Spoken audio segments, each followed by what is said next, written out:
உங்கள் குரல் நேயர்களுக்கு வணக்கம்.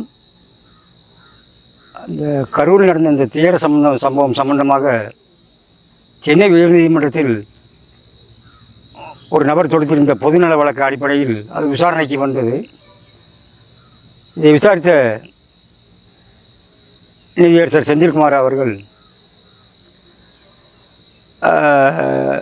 சம்பவம் சம்பந்தமாக தனது கடுமையான கண்டனத்தை பதிவு செய்திருக்கிறார்.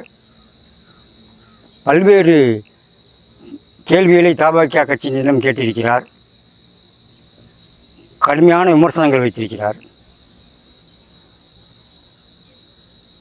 மேலும் இது சம்பந்தமாக வடக்கு மண்டல ஐஜி மரியாதைக்குரிய அஸ்ரா கார்க் அவர்கள் தலைமையில் நாமக்கல் மாவட்ட காவல் கண்காணிப்பாளர் விமலா அவர்களும் சிவில் சப்ளைஸ் புலனாய்வு பிரிவினுடைய எஸ்பியாக இருக்கக்கூடிய மதிப்புக்குரிய சியாமலா தேவி அவர்கள் ஆகியோரையும் இணைத்து ஒரு எஸ்ஐடி என்று சொல்லப்படக்கூடிய ஒரு ஸ்பெஷல் இன்வெஸ்டிகேஷன் டீம் சிறப்பு விசாரணை குழு அமைத்து உத்தரவிட்டிருக்கிறார்கள். இது ஒரு புறம் இருக்க, இந்த சம்பவம் சம்பந்தமாக விசாரணை விசாரித்த நீதியரசர்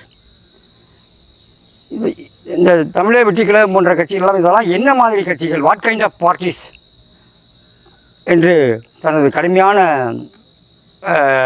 கேள்வியை கேட்டிருக்கிறார். மேலும் அவர் விஜய் போன்றவர்களுக்கெல்லாம் தலைமை பண்பே கிடையாது என்ற விமர்சனத்தையும் கருத்தையும் தெரிவித்திருக்கிறார். மற்றவர்களெல்லாம் அந்த சம்பவத்திலே சம்பவம் சம்பந்தமாக இரங்கல் தெரிவித்து அங்கே அந்த சம்பவ இடத்திற்கு சென்றிருந்த பொழுது சம்பந்தப்பட்டவர்கள் அந்த இடத்தை விட்டே ஓடிவிட்டனர் என்பது இதெல்லாம் என்ன மாதிரியான நடவடிக்கைகள் என்று கேள்வி கேட்டிருக்கிறார்.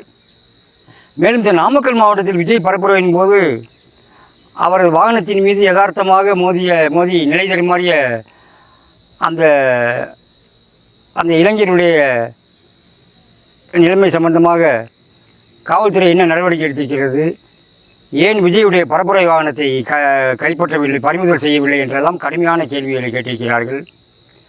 அதன் அடிப்படையில் இன்றைய தினம் நாம் விஜயுடைய பரப்புரை வாகனத்திற்குள்ள சிசிடிவி கேமராவையும் கைப்பற்ற அந்த பதிவுகளை கைப்பற்ற வேண்டும் என்றும் உத்தரவிட்டிருக்கிறார்கள். மேலும் நீதிமன்றம் உத்தரவிட்டிருந்ததன் அடிப்படையில் இதை ஏற்கனவே விசாரித்த கரூர் போலீசார் சம்பந்தப்பட்ட ஆவணங்களை அந்த சிறப்பு எஸ்ஐடி என்று சொல்லக்கூடிய சிறப்பு விசாரணை குழுவிடம் ஒப்படைப்பதற்காக அந்த ஆவணங்கள் எல்லாம் சென்னைக்கு அனுப்பி வைத்திருப்பதாக தெரிய வருகிறது. எனவே மொத்தத்தில் இந்த வழக்கை விசாரித்த நீதியரசர் செந்தில்குமார் அவர்கள் அரசிற்கும் பல கேள்விகள் கேட்டிருக்கிறார்கள். ஒரு கட்டத்தில் காவல்துறை நீங்கள் நடவடிக்கை எடுப்பதற்கு நீதிமன்றத்தை உத்தரவை எதிர்பார்க்கிறீர்களா என்றெல்லாம் கேட்டிருக்கிறார்கள். எனவே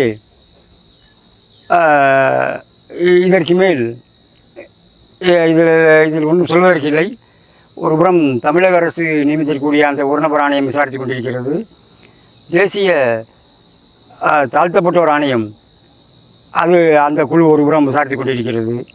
இப்பொழுது உயர்நீதிமன்ற அடிப்படையில் இந்த எஸ்ஐடியும் ஸ்பெஷல் இன்வெஸ்டிகேஷன் டீம் சிறப்பு விசாரணை குழுவும் நியமிக்கப்பட்ட அந்த விசாரணையும் நடைபெற இருக்கின்றது.